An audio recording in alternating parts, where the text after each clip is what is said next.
নমস্কার বন্ধুরা, বাসন্তী কিচেনে আপনাদের স্বাগত। আজকে আমরা তৈরি করব পুয়ো পিঠে। চলো আমরা রেসিপিটা দেখে নিই।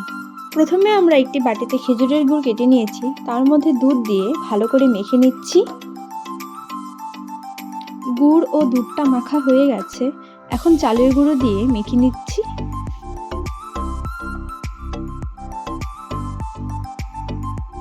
আবার চালের গুঁড়ো দিয়ে মেখে নিচ্ছি। অল্প অল্প করে চালের গুঁড়ো দিয়ে মেখে নিতে হবে, না হলে ব্যাটারটা দানা দানা হয়ে যাবে।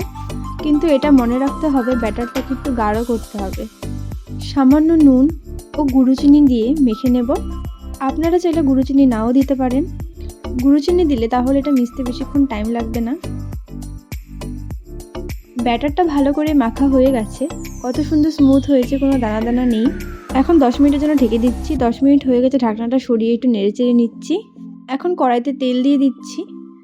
তেলটা গরম করা হয়ে গেছে, এখন একটি হাতা দিয়ে ব্যাটারটা কড়াইয়ের মধ্যে দিয়ে দিচ্ছি। পুয়ো পিঠেটা একটু ফুলে গেলে উল্টে পাল্টে নিচ্ছি। পুয়ো পিঠেটা ভাজা হয়ে গেছে, এখন নামিয়ে নিচ্ছি। একই রকম ভাবে বাদবাকি পুয়ো পিঠেগুলো বানিয়ে নিচ্ছি। পুয়ো পিঠে তৈরি। আপনারাও বাড়িতে বানিয়ে দেখবেন। ভালো লাগলে লাইক, শেয়ার ও কমেন্ট অবশ্যই করে দেবেন। নমস্কার।